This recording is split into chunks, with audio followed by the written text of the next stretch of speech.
At BlueNile.com, you can find endless ways to make your moments sparkle. From classic and timeless jewelry gifts to creating the custom engagement ring of her dreams, all at prices you won't find at a traditional jeweler. And right now, you can save up to 40% on fine jewelry and 25% on engagement ring settings during the Blue Nile Anniversary Sale, going on now. Go to BlueNile.com to shop the Blue Nile Anniversary Sale and save up to 40%. That's BlueNile.com.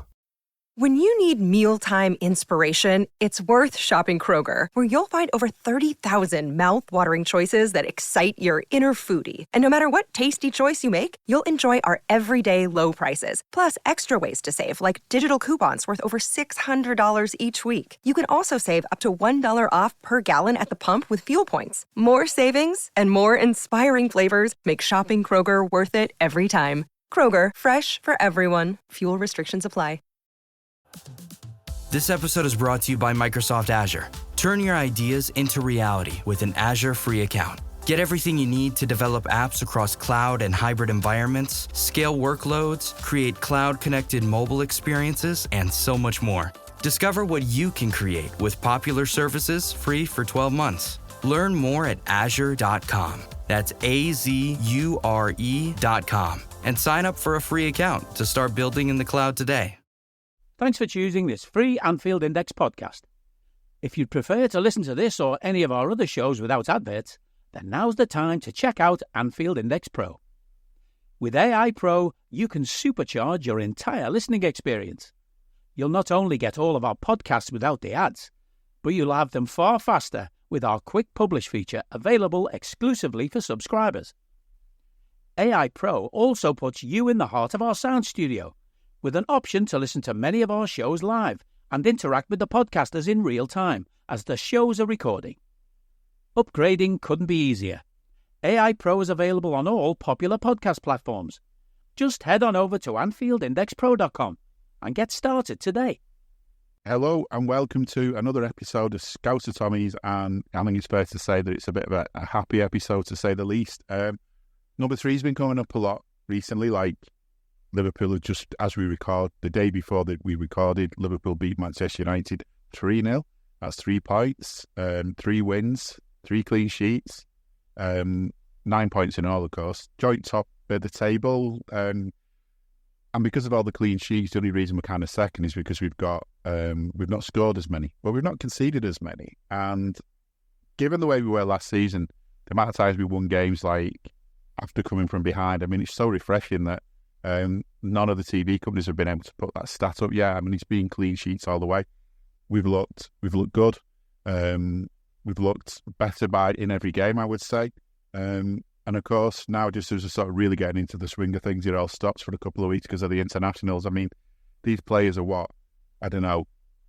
I'd say in some cases, maybe Sunday, this weekend was probably the first time a lot of the players had really got into the full stride since the summer break, since they were away working and toiling for their countries, and now the countries want them back. It's just how football is, though, isn't it? So a bit of time off. But Jay, we were talking just before we came on that, I mean, if we look back, if we were sort of predicting where we thought we'd be by this international break, none of us would have sort of been demanding 9 points out of 3 games. And I doubt any of us would have expected it to be, I don't know. I mean, you saw, but considering how we were against the Manx last season, I definitely didn't expect. I was definitely not expecting that when I saw the fixtures come out. No, I think, being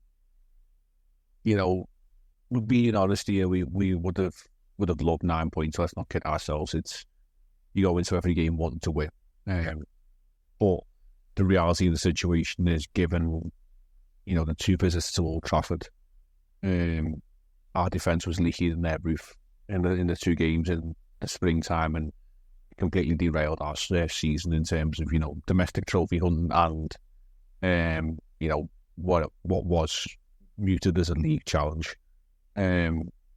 So realistically, when the fixtures comes out, opening game of the season, Ipswich, essential banana skin, but quality should prevail, and you'd like to think you'd win, which we did, and obviously quality prevailed after the second half started.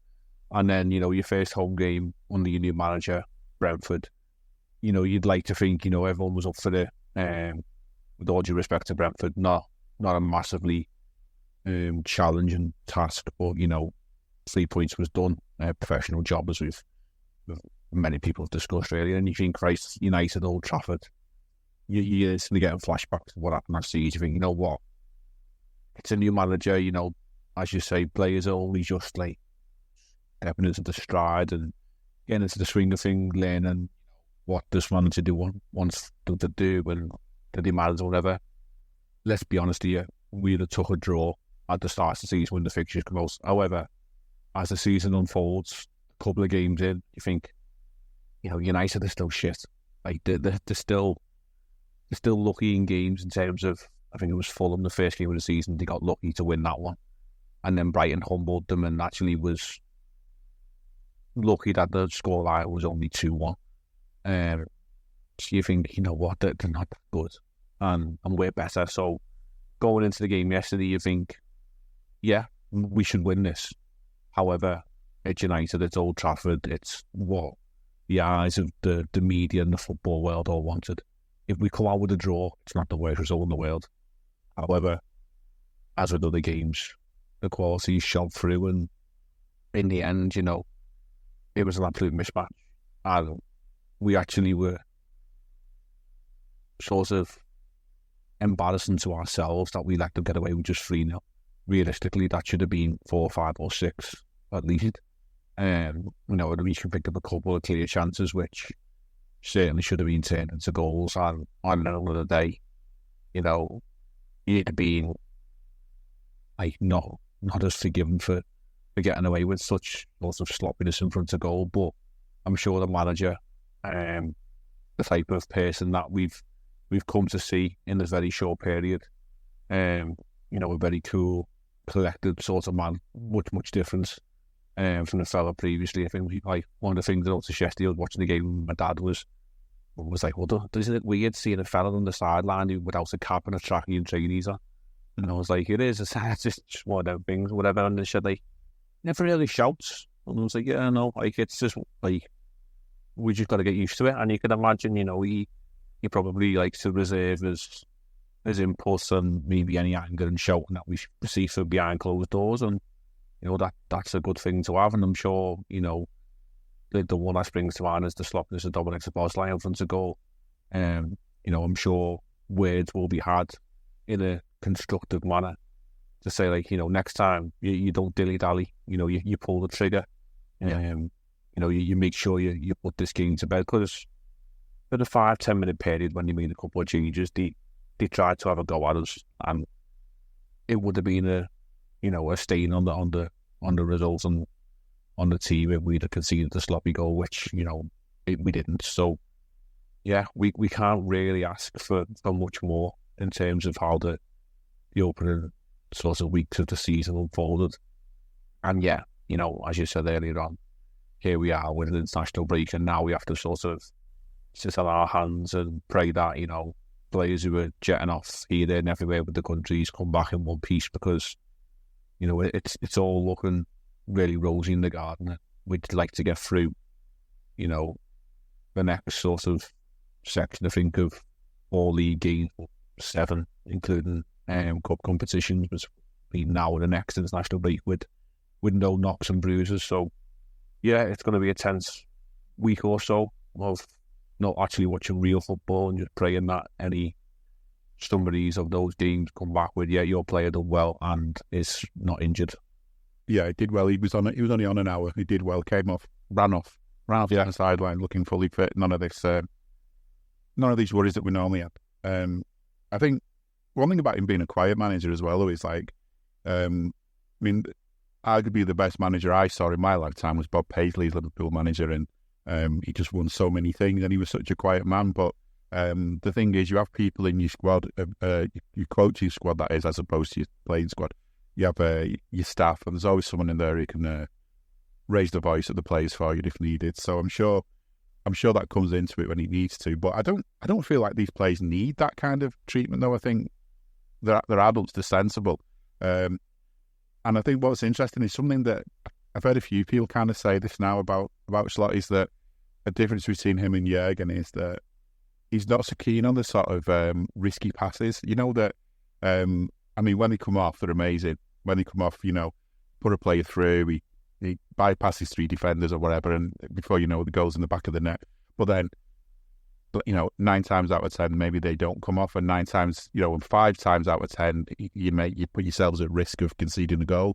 And from what I can gather, Slot doesn't want any of that. He wants it to be sort of decent passing, sensible passing, you know, no sort of craziness, if you like. And that was sort of the case yesterday. I think someone said on the commentary I was watching on TV that he was shouty a bit because I think Trent had put a pass through that wasn't the best. It might have not been Trent.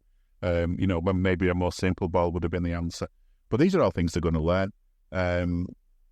To be as you say, what they've learned within sort of 3 games. I mean, some of them maybe had a fortnight with him before the season, if that, to actually kind of get to know what he wanted him to do. He's been a bit of a magician in a way to get this much out of them. I mean, they were a good team last season. They were a bit demoralised towards the end. He's clearly looked at what the strengths were and made sure they'd kept them and then added on, curing some of the weaknesses. Ten Hag, a couple of quotes from him that made me laugh. One of them, I think he was on Match of the Day last night. I was watching it on that as well, and he said, I'm sure he said, we were still in, you know, it was close for the first half an hour. I'm thinking, what game was he watching? I mean, yeah, in that first half hour, there were a couple of moments when maybe they could have capitalised on, you know, getting a bit of possession that they did, but they definitely weren't. It was not an even game after 30 minutes, not what I was watching. And then the other one, he said that he's not Harry Potter. So I hadn't really thought he was Harry Potter, to be honest with you. Doesn't look like him, but there you go. He's just letting everyone know he's not Harry Potter. But that's the thing. You know, he's been there a long time. He knew what their weaknesses were. He knew what needed to be done to strengthen the squad. He knew which players were on the way out. I suppose the reason he's not a magician is most of his players aren't good enough. They've had some bad signings that he inherited and some bad signings maybe he's been part of as well. Not everyone was ready, but still, you knew this all along. And I mean, it's inevitable we'll talk about the transfer window because it didn't happen for us. We got one player who we'll not see for a year and one player who I'm sure will be good and will be vital as all those games start picking up. We can't just keep playing the first 11 all the time. We've got to start swapping players around. It was a quiet transfer window for us. But the thing that Slot said right from the beginning was we've got a great squad, we've got great players, and you can't go out and buy players who aren't going to make you better. What's the point? And I get that. I mean, it feels like sometimes on social media and on the internet in general, people are using the rag and, you know, want us to sign players. And it's almost like it's like a bit of retail therapy, like they just need to be seen. You know, like there's no trophies dished out for who spent the most in the transfer window. There's no trophies dished out for who got the best bargain. The trophies are dished out if that best bargain ends up making you and helping you win a trophy. But there's no prizes for how well you did in the transfer window, although maybe Sky will bring one in at some point, who knows. We did what we needed to do in the window, which wasn't a lot. My worry will still be when these games come thick and fast, have we got enough players to spread it all around? Because Mo Salah, for example, what a player he's been since we came back. I actually worried that we might be seeing his last season in our shirt. And we might still be if we don't sort his contract out, but I was thinking it might be his last season because he might have been on his way out, and he was far from it. But the only reason I worry about that, though, is that if we're playing him twice a week, which is be the temptation as the season goes on, we're not going to have that same Mo Salah. He's going to get worn out. So we've got to have the players, and that's why the one signing we did make helps in that respect, because if you think of it as a front three, although sometimes it's kind of a front four, however he's going to play, we've got 6 players to choose from. And that's not counting any young lads that could come through for League Cup games. I mean, yeah, there's not many young lads left. It seems to put all them on a bus out the door, but they'll be all right at half term. I think they'll have to be ones that at school, won't they? Yeah, you know, I think the transfer window, if we touch on it, was for me, it was disappointing because we needed clear upgrades in a couple of positions and we didn't get them. And I get the whole policy of, you know, if you can't find someone best than what you've got, then, you know, is it worth just going and buying for the sake of buying? And the answer is no. See Chelsea, for example. See Nottingham Forest, for an example. Like, there's no point having a revolving door of players because it doesn't work for team cohesion. It doesn't build, an actual team. It builds a team of individuals. And, in the case of Chelsea, for example, Raheem Sterling was there 5 minutes and couldn't wait to get out the door. As long as he gets money, of course. But yeah, it's a situation where like there's no loyalty built up. The fans aren't getting any sort of real buy-in because the players aren't buying in, and they can't build any sort of rapport with who they've got in the team, and it's just a recipe for disaster. But they must be proud to get in the name and number put on the back of the shirts when they buy them, mustn't they, as well? And you wouldn't buy a name and number at Chelsea. You buy the shirt. They can't even put a sponsor on the front because they're probably going to rotate that the rest of it off. But as long as that club continues to be an absolute mess that it is, then long may it continue, because if any club deserves to be, an absolute mess, they're one of them. Well, then it's like some Blues to laugh at from down south as well as up north, isn't it? Oh yeah, blue is not the colour, certainly. But in our regards, I think the words I kept getting banded up was opportunistic, because that's what Mr. Hughes. When you need mealtime inspiration, it's worth shopping Kroger, where you'll find over 30,000 mouth-watering choices that excite your inner foodie. And no matter what tasty choice you make, you'll enjoy our everyday low prices, plus extra ways to save, like digital coupons worth over $600 each week. You can also save up to $1 off per gallon at the pump with fuel points. More savings and more inspiring flavors make shopping Kroger worth it every time. Kroger, fresh for everyone. Fuel restrictions apply. Put out there in the press conference as quite a statement. We'll be opportunistic, and he expected a crescendo in August, and the crescendo was, at the door, keep on slamming behind players' backsides as they were leaving. Some right, some wrong, but that's just what it was. And I think we've sold ourselves potentially a little bit short yet again, and that has been a knock. Not just on, Hughes and Edwards and whatever, but on the recruitment of Liverpool for the last few years. We've always felt like, as we just had a little bit of cover here, there, or whatever for this person, and allowed that player to be rested, or, another midfielder, another centre-half, and we might have seen ourselves, collect a couple more trophies, which, the team have deserved, the quality of the players that we've got. And that is the concern, that when the games start coming thick and fast, we're looking at the centre half position. When you've got arguably, I don't need a VPN. I've got nothing to hide. This is what I used to tell myself before I hooked up with LibertyShield.com. Not only is my home internet now fully encrypted, but I can now access all the websites I want, whenever I want, and do so from absolutely anywhere. As a Liverpool fan, I love to know I can now watch every match, regardless of whether it's on UK TV or not. My Liberty Shield VPN makes sure nothing is blocked and guarantees me super fast streaming speed throughout that match. You can get connected right now with their software package, which includes a 48-hour no-obligation free trial and instant access to their apps for Apple, Android, Fire TV, PC, Mac and Android TV. Or go a step further like I have and get one of their pre-configured VPN routers. These small but powerful devices allow you to easily connect every device in your home to VPN, making it the perfect solution for smart TVs, Mac boxes and games consoles. Visit LibertyShield.com today and use coupon code AIVPN25 to get 25% off at checkout. The two best centre-halves in European football, in the way of Wales football, whatever. On the day, Konate and Virgil van Dijk are the top two centre-halves for me. And beyond that, you've got Joe Gomez, who wanted out, or has been functional in other positions. So his centre-half, his best role, some will say yes, some will say no, but it's still not his position he's been playing primarily for the last couple of years. He's become a utility defender, hasn't he? He's not the best left back, best right back, best centre back, but he's okay. He's okay. Yeah, he's good to have in the squad, kind of thing. Yeah, and then we've got Kwanzaa, who is later. he's 20, 21, something like that. We seen first game of the season, it wasn't going right for him. We got hooked. I'm sure he's learning. I'm sure every day in training, work with these players, he's developing. And they are going to have to play, because you cannot play, every single game, because we know the track record says he gets injured. You cannot play Virgil van Dijk every single game, because the track record will say eventually it's going to start to go a little bit rusty here and there, and you'll have off games, and the potential is he might get injured.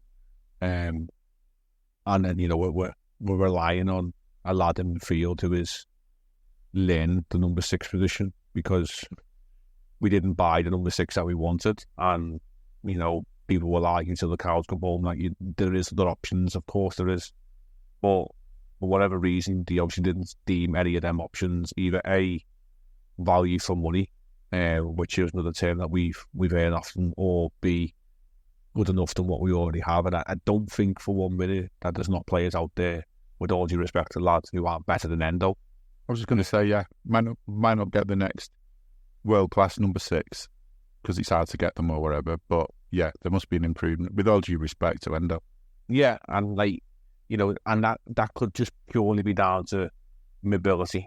The one thing that lad has got in abundance is heart and effort, but sometimes his lack of mobility just leaves him half a yard behind, because there's players in the Premier League who are far too fast for him, and that's just the reality of modern day football. But there's got to have been a player out there you possibly could have upgraded him on, and we will see how the season unfolds. But we are where we are. We do business how we want to do business, and Slot was right that the lads we've got are quality. And I think the surprise of the opening few games of the season for many has probably been Luis Diaz, in terms of a name for a player who people would have sold at the drop of a hat, because the reality being he didn't always have the final product, whether that be goals or assists.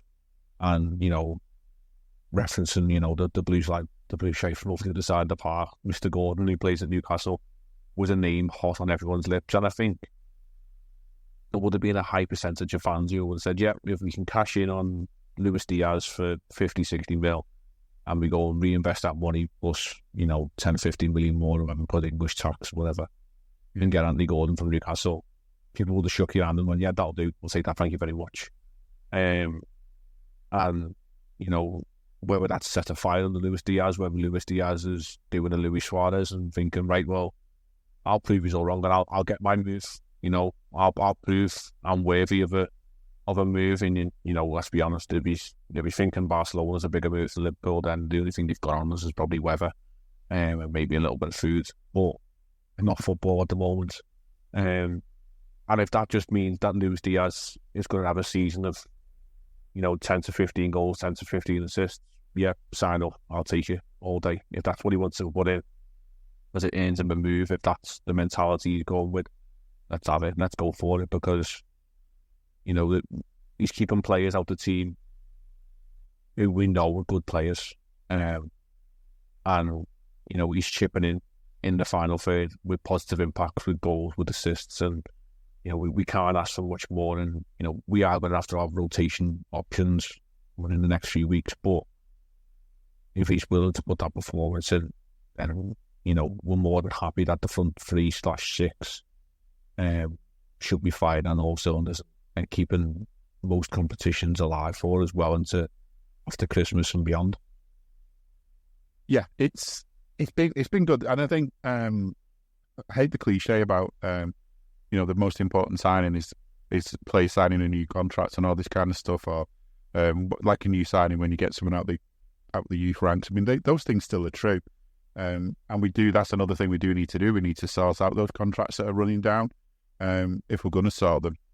We'll obviously find out in due course. You do wonder though whether that policy's sort of being strengthened now of not letting anyone stay beyond a certain age, even though the evidence would say that ignore what the age is on the birth certificate. I will look at what the sort of real age is in terms of what they put into the team. Salah is not, the age of, whatever his age might say in his birth certificate, he's not playing as like most players do at that age. He's playing like a player a good couple of years younger than that.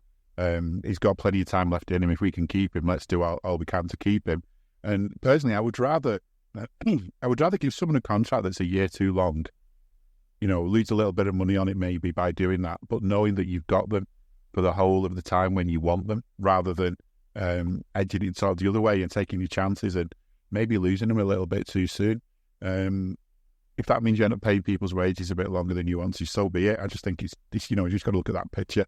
Be interesting to see what happens. I also wonder whether, this is almost like giving excuses to the people at the club who, the people who are sort of fuming right now won't like me saying stuff like this. But if you think about between now and Christmas, with international breaks, there's a lot of games coming up in the Champions League. Can we get through to Christmas before the injuries start creeping in? Can we get through to Christmas with the squad we've got without worrying too much about the rotation? If we can, and then we bring someone in the January window, which has been, a great time for us to bring players in, like Luis Diaz, for example, Virgil. Bring someone in then who maybe you can get at a better price because the first half of the season hasn't gone as well. Then maybe that's the plan. Then maybe it's not too bad a thing. And I think that's my sort of only saving grace to them is I think we've got a great first 11. I don't think we've got depth in the defensive part of the team. We haven't got the specialist in midfield, even though, Gravenberch was played out of his skin yesterday. There's that side to it, but it's that, can we last until Christmas? Can we last till the end of the season? It's quite clear last season that all our hopes of winning things, really, it fizzled out because we just had one too many injuries. We just had to use one too many young players. We had one too many players coming back from injury that, were taking time to get back into it.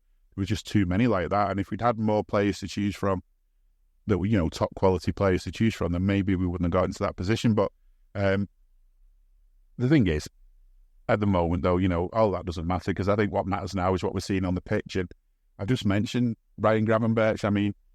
Still not sure how to say his name because I've heard so many different pronunciations, but I would argue at certain points last season, I was thinking I don't really need to know how to say his name because he won't be here much longer. I don't know what it is, whether, it sounds a bit, not sort of being jokey here too much, but is he finally sort of showing what he's capable of because he's got a manager who speaks his language? Possibly. Maybe it's a manager who's seen him for longer than we have. By being in Dutch football and seeing come through the Ajax system, and know that, the qualities that he's showed and what he's got in his locker. Dutch people see football in a different way. For some people that's the total football, and other people see it as, the approach things in a more technical manner than physical. As maybe things are in England, if you can hoof the ball into the stands, that's what you do. You're a centre half. If you're fast, you go on the wing. For example, the technical stuff will then come afterwards if we have to.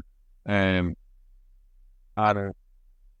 maybe Slot all along, and I think he said the players who were mentioned early on, and in the summer were Gakpo and Trent weren't like, and he said, I've got a plan for Gakpo and I've got a plan for Trent where I want to use them, and the idea coming from that was all stemmed from the Euros that, we're seeing Gakpo sort of doing his best football in the left wing position for the Netherlands, and the conversation was, well, is Trent midfielder, is he a right back? And I think the answer is he's a player who can play in both, and there's times when he needs to be a right back, and there's times when he can step into midfield and roam about, and there's times when actually he can be like a right winger or a right midfielder for us. And I think what we've seen in the opening sorts of games is, the better use of Trent for me, in terms of you're not saying, right, well, you pigeonholed to there and that's all you can do, or we're going to try you there and we're going to leave ourselves a little bit short and open at the back, which, I suppose it's horses for courses, and Canate suits that and allows Trent because of his physical attributes maybe more than Jarell Kwanzaa. But, that'll be a situation where if Jarell Kwanzaa's playing and Trent is the right back, then he has to be a bit more disciplined and hold position and structure it more. But, I'm sure these players are a lot more, switched on than you or I who sit behind the screen or the stand and watch things. But in terms of Gravenberch, I think it's not hyperbole that, we're saying we didn't need number 6 because you've got Gravenberch who can play there, because he's got attributes that really lend itself to that position. And I think what we've had is a nice start to the season in terms of fixtures and players who he's come up against. And I think, the real test was sort of maybe yesterday, would that have been, the big pitch at United, the whole situation around the fixture. But the reality was he come up against a fella in Casemiro who couldn't turn, quicker than a double-decker bus. And, Kobbie Mainoo, who's hyped to the moon, but is still a kid himself, and he's got a hell of a lot to learn. And then, they brought another kid on in the second half, and I remember him heading the ball back, and then the only other memory I have of this kid who came off the ice was, I think Alexis McAllister absolutely bodied him and sent him to the paper while he ran away with the ball. So, it's good at the moment. And I think we had this discussion in work today, actually, was even with a couple of Blues, they were saying, like, he's looking the part, this Gravenberch lad for you. I said, well, we won't get too hyped up yet, but I think in 75% of games, he will probably be fine in this league, because he'll probably be afforded a bit more time, he'll get a bit more protection, and we'll probably have the ball for the majority of them games. It's them other 25%, you think of your games against Arsenal and City, which will be hustle and bustle, there'll be teams that will physically get up and in his face, will try and ruffle his feathers, possibly even Everton and Derby. We've seen how they approached the Goodison Derby last year. It was their cup final, but it was physical, it was intense, and some players just weren't up for the battle. And in those games, sometimes it's just got to be a case of who wants it a little bit more, and then you put your football quality on top, and in the end you'll come out victorious. And if you don't want it as much, and you can't let your football quality shine through, then in the end you end up on the losing side. But where we are with him, I think it's possibly an experiment that will end up producing a real quality and a real home for him, because as you said earlier, the fact that, how did you say Gravenberch's name? Is it Gravenberch? Is it Gravenberch? I think it just comes out how it does, but it didn't really matter because he didn't really feature much last season.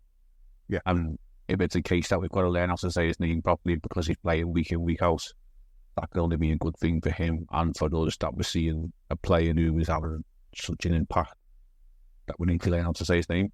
And we'll learn, we'll need to learn a song for him as well if he's good enough. That's the other side to it. Never mind saying his name. That's a good challenge for the music. The music actually challenge people who, can you get Gravenberch's name into a song? I mean, good luck on that one. It doesn't really rhyme with too much matching. They'll find a way. They always do. And also yesterday, I'm going to talk about this briefly because I don't totally get it, but Liverpool wore, I think it's the third kit, even though to me it's like the second kit because it's white shirt, but it was the third kit because the second, the sort of away kit's the black kit. But there's in case anyone's missed it, there's a sort of the night tick has been rotated. It kind of points upwards or whatever, and apparently that celebrates the women's game and feet because it's a distinct vertical double swoosh apparently, and it's not actually available yet. So I just thought it was available from all good market stores, from your holiday destinations, where you see the knockoff shirts. I genuinely think they're not going to have any problem ripping them shirts off in, tourist hotspots like Turkey and Spain and whatever. I can remember years ago, people used to have Adidas transfers and stuff that you could stick on a normal, get a normal tee and then stick an Adidas transfer on the front. It's like seeing an old football shirt that you see in these market stores that's got a nice tick with a 3 Adidas stripes down the sleeve. Yeah. Think, what are you going for here? Yeah, 2 Adidas. Two, it's Adidas with 2 stripes, and how many stripes do you want? 4 stripes, all right. Yeah. To be honest with you, I do like the fact it was fairly traditional. it's one of our old kit colours, isn't it? I'm not complaining too much. And the other reason I'm not complaining too much is because I'm not going to buy one. I think there's still 80 quid or something in that region, which is way more than I could be bothered paying for a shirt that wouldn't look too good on me, would it? But yeah, we wore those, and that's all 3 kits revealed now. And the whole season ahead of us to see when we wear them. Presumably, though, some of them are going to be in the Champions League, and that draw came out last week. I didn't see the draw. I believe it was bad by even UEFA standards. Someone said it was like a game show almost. I didn't see the draw. I just saw the sort of live text somewhere that was telling me what the draw was, and then I was waiting for it to actually tell us when we'd play them and all that stuff. So eventually we did find out, and I can't tell myself if it's like a really good draw, a really bad draw. It's so hard to work out how it's all going to play out, isn't it? Because it's just so different. 3 home, 3 away is how it used to be. You kind of have three opponents who were sort of at different levels to each other, and you'd be somewhere in that, you'd be one of those levels within that 4. And now you're playing 8 teams, and there doesn't seem to be, I know they're seeded, but, it just all seems a bit odd to me. Getting an extra 2 games in, we'll see how it goes out, but I'm not sure it's going to be like a better format. It feels like you're going to be having the calculator out every game. Hey guys, it's Eddie Gibbs from Anfield Index here. I hope you're enjoying this podcast, and I'm sorry to call time on the show before it ends. In the current climate, it's tougher than ever before to offer podcasts for free. At Anfield Index, we produce over 75 free shows every month, which I'm confident is unparalleled in the LFC sphere. Whilst we'd love to offer everything for free, the production costs now make this impossible. That said, we don't want to follow the model of other channels and lock all of our content behind a paywall. So what we've decided to do is to continue offering every show for free, but cut that offering to 30 minutes on our longer shows. So to get all of our shows in full and enjoy the best of everything we have to offer, we really hope you'll consider supporting the channel and signing up at AnfieldIndexPro.com. For about the price of 1 cup of coffee, you'll get every podcast in full with 0 ads. You'll also get access to our LFC VIP community, where you can enjoy live podcasts, engage with our podcasters, and chat with other Reds in real time. So that website again, AnfieldIndexPro.com. Join today. This podcast is part of the Sports Social Podcast Network.